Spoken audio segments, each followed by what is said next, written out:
प्यारे भाई बहनों, आज हम 11th अकाउंट विषय के अंतर्गत जर्नल सब्जेक्ट में जो नकल वही बनाया जाता है, जो पंजी प्रविष्टि में जिन व्यवहारों को लिखा जाता है, तो प्रारूप जर्नल के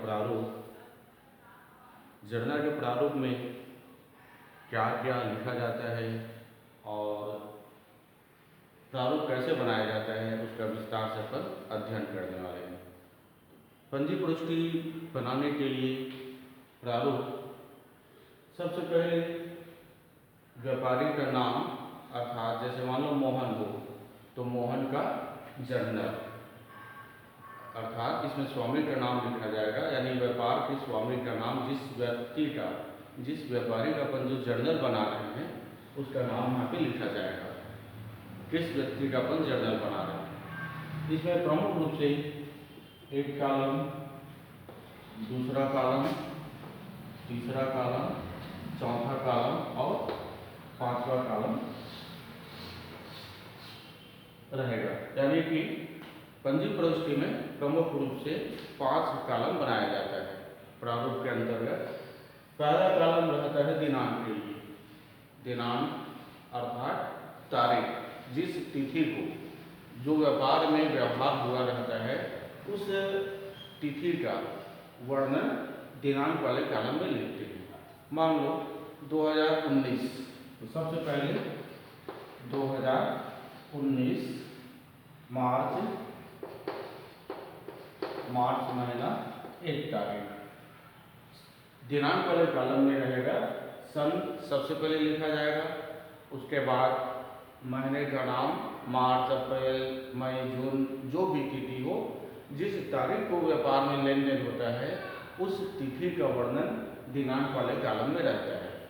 उसके बाद आ जाते हैं कोई दूसरा कॉलम की ओर, जिसमें रहता है विवरण, पर्टिकुलर्स।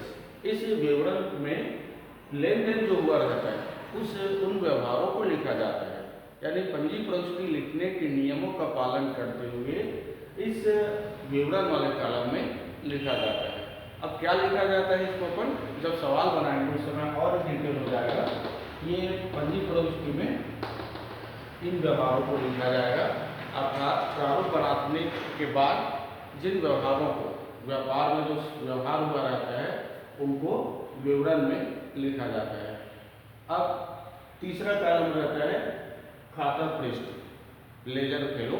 अब इस खाता पृष्ठ में व्यवहार में अपन जब बनाते हैं 11 में जब सवाल बताया जाता है तो उसको छोड़ दिया जाता है, लेकिन इसमें पृष्ठ संख्या, खाता पृष्ठ संख्या लिखा जाता है। यह खाता पृष्ठ संख्या से तात्पर्य यह होता है कि इस मान लो पूंजी खाता पृष्ठ वाले में, खाता पृष्ठ में किस पृष्ठ में है यह पूंजी खाता, यह इसका उल्लेख होता है। अब यहाँ पे राशि के लिए 2 कॉलम है, एक चौथे कॉलम में विकलन और 5वें कॉलम में समाकलन, यानी डेबिट और क्रेडिट। चौथा कॉलम में अमाउंट लिखा जाएगा, डेबिट की राशि, और 5वें कॉलम में क्रेडिट की राशि लिखी जाती है। राशि से तात्पर्य होता है अमाउंट, रकम या रुपए। इस तरह से एक प्रविष्टि लिखने के लिए हमें 4 लाइन की आवश्यकता होती है। पहला कॉलम रहता है डेबिट के लिए, पहला में लिखा जाएगा, मान लो व्यापार प्रारंभ किया, तो व्यापार प्रारंभ करते समय जो प्रविष्टि लिखी जाती है वह होता है रोकड़ खाता विकलन पूंजी खाता से। तो पहला कॉलम में लिखा जाएगा रोकड़ खाता विकलन पूंजी खाता से। अब रोकड़ खाता विकलन का अमाउंट डेबिट में लिखा जाएगा और क्रेडिट पूंजी खाता से इसका अमाउंट लिखा जाएगा क्रेडिट पक्ष में। अब यहाँ पे नरेशन के रूप में लिखा जाएगा व्यापार प्रारंभ किया, और ब्रैकेट बंद कर देने से यह संक्षिप्त नरेशन, यानी इसको संक्षिप्त में लिखा जाता है कि इस व्यक्ति के द्वारा, अर्थात व्यापार के स्वामी के द्वारा व्यापार प्रारंभ किया गया। चौथा कॉलम में एक लाइन खींच दिया जाता है जिसे विभाजन रेखा कहा जाता है। इस एक व्यवहार के लिए, यानी एक के व्यवहार से तात्पर्य जो लेन देन हुआ रहता है व्यापारियों के बीच में, व्यापारियों और ग्राहकों के बीच में, उसके लिए जो प्रविष्टि लिखी जाती है उसके लिए हमें 4 लाइन की आवश्यकता होती है। अब इसके बाद हम अगले की ओर चलते हैं, जिसमें यह बताया जाएगा कि पंजी प्रविष्टि लिखने का नियम क्या होता है। ठीक,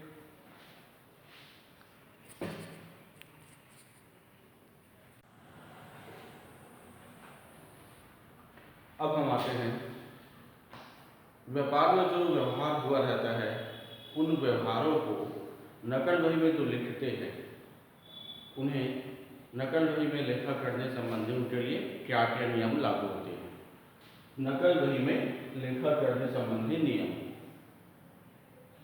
खाता को प्रमुख रूप से 3 भागों में बांटा गया है। पहला होता है व्यक्तिगत खाता, दूसरा वस्तुगत खाता और तीसरा होता है नाम मात्र के खाते। तो व्यक्तिगत खाते में जिन व्यवहारों को नकल बही में लिखा जाता है उनके लिए जो नियम होता है, तो व्यक्तिगत खाते में पाने वाले व्यक्ति को विकलन और देने वाले व्यक्ति को समाकलन लिखा जाता है। इसी में दूसरा आ जाते हैं वस्तुगत खाता।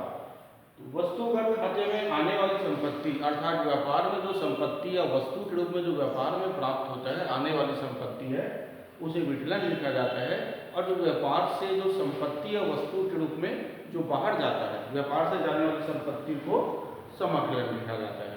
अब इसी में तीसरा है नाम मात्र के खाते, व्यय और हानि। व्यय और हानि को विकलन और आय और लाभ को समाकलन लिखा जाता है।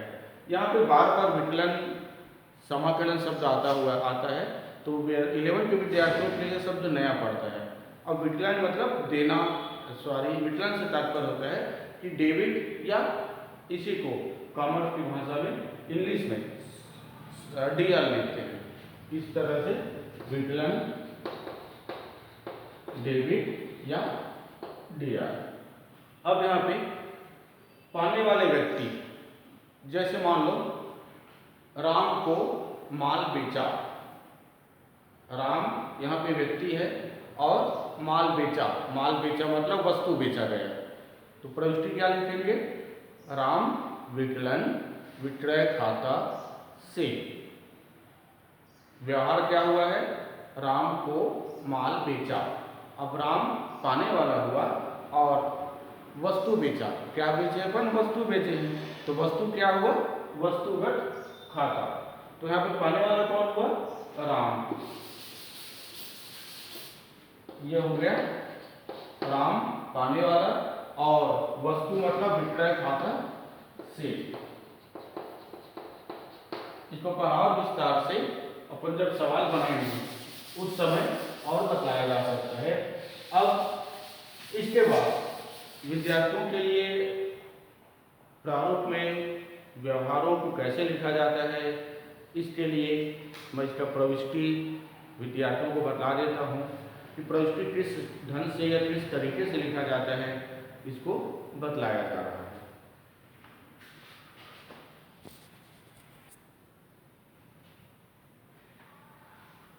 अब यहाँ पे व्यवहारों को पंजी प्रविष्टि में लिखने के पूर्व क्या प्रविष्टि लिखा जाता है? पहला, व्यापारियों के लिए जब व्यापार प्रारंभ किया जाता है तो व्यापार प्रारंभ करने पर प्रविष्टि क्या लिखा जाता है? पहला प्रविष्टि बनता है रोकड़ खाता विकलन पूंजी खाता से। अब रोकड़ किस खाते से संबंधित है? तो यहाँ पे उत्तर मिलता है वस्तुगत। वस्तुगत खाते का नियम क्या बतलाता है? आने वाली संपत्ति या वस्तु को विकलन कीजिए। रोकड़ व्यापार को प्राप्त हुआ। इस तरह से रोकड़ खाता विकलन व्यापार में आने वाली संपत्ति और पूंजी खाता से। तो पूंजी कौन दे रहा है हमें? व्यापार का स्वामी। व्यापार के स्वामी के नाम से प्रमुख रूप से 2 खाते बनाया जाता है। पहला खाता होता है पूंजी खाता और दूसरा खाता उनकी व्यक्तिगत वस्तु जो निकालते हैं व्यापार से, वह होता है आहरण खाता। इस तरह से व्यापार के स्वामी का प्रतिनिधित्व करने वाले खाते को पूंजी खाता और आहरण खाता के नाम से जाना जाता है। अब यहाँ पे व्यापार के स्वामी के नाम से जब प्रविष्टि तो नहीं लिखा जाता, लेकिन उनके प्रतिनिधित्व करने वाले खाते का नाम यहाँ पे लिखा जाएगा। तो ये क्या हुआ, देने वाला। व्यापार का स्वामी व्यक्ति हो गया। अब व्यक्तिगत खाते में नियम क्या है, देने वाले व्यक्ति को समाकलन कीजिए। तो यहाँ पे पहला प्रविष्टि के अंतर्गत व्यापार जब प्रारंभ करते हैं तो रोकड़ खाता विकलन पूंजी खाता से।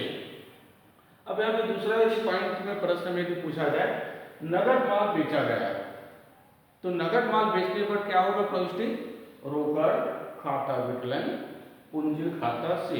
यानी हम जब सामान बेचते हैं तो हमारे दुकान से यानी हमारे व्यापार से क्या जाएगा, वस्तु, और वस्तु बेचने के प्रतिफल स्वरूप हमें क्या मिलता है, रोकड़ यानी अमाउंट, प्राप्ति, रुपए मिलता है।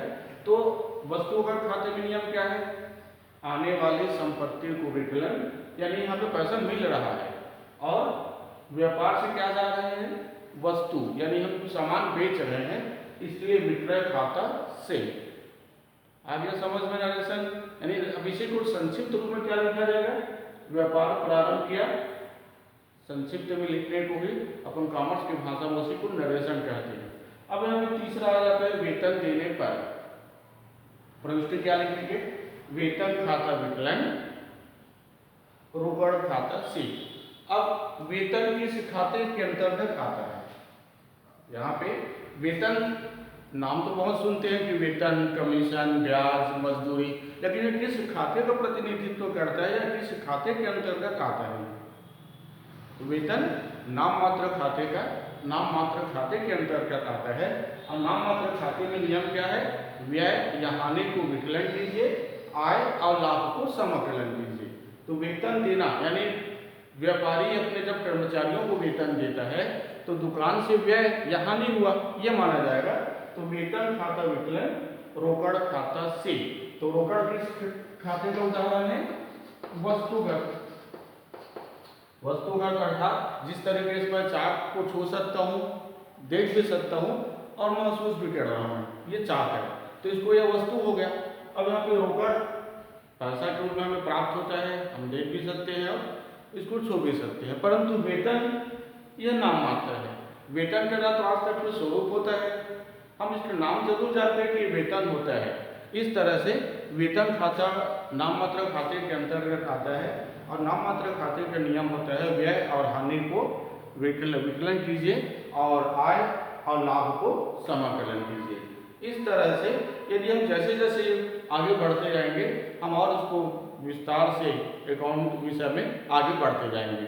अब इसके अंतर्गत मान लो कमीशन प्राप्त हुआ, कमीशन भी क्या है, नाम मात्र खाते के अंतर्गत। अब कमीशन प्राप्त हुआ मतलब हमारे लिए आय हुआ। अब इस आय को प्रविष्टि इसका उल्टा हो जाएगा, यहाँ पे रोकड़ खाता कमीशन प्राप्त होने पर, मान लो एक उदाहरण के रूप में कमीशन प्राप्त हुआ, तो प्रविष्टि जस्ट उल्टा हो जाएगा। यहाँ पे लिखा जाएगा प्रविष्टि रोकड़ खाता विकलन कमीशन खाता से। रोकड़ के रूप में हमें पैसा मिला, रोकड़ वस्तुगत खाते का नियम है, आने वाली संपत्ति को विकलन कीजिए और आय और लाभ को समाकलन कीजिए, मतलब यह होता है नाम मात्र खाते का नियम। अब यहाँ पे एक बार और बता दूं, खाते को प्रमुख रूप से 3 भागों में बांटा गया है, व्यक्तिगत, वस्तुगत और नाम मात्र। व्यक्तिगत खाते में नियम क्या कहते हैं, पाने वाले व्यक्ति को डेबिट कीजिए और देने वाले व्यक्ति को क्रेडिट कीजिए। ध्यान से सुनिएगा, पाने वाले व्यक्ति को विकलन और देने वाले व्यक्ति को क्रेडिट। वस्तुगत खाते का नियम है, आने वाली वस्तु या संपत्ति को विकलन या डेबिट कीजिए और व्यापार से जाने वाली संपत्ति या वस्तु को क्रेडिट या समाकलन कीजिए। और नाम मात्र खाते का नियम है, व्यय और हानि को डेबिट कीजिए और आय और लाभ को क्रेडिट कीजिए। अगर ये 3 पॉइंट विद्यार्थी अगर याद कर लेते हैं तो मेरे ख्याल से चाहे वो विद्यार्थी बीकॉम जितना भी आगे पढ़ाई कर ले, ये प्रमुख नियम उन्हें हमेशा याद रखना आवश्यक होता है। अब इसके बाद शेष, इसके बाद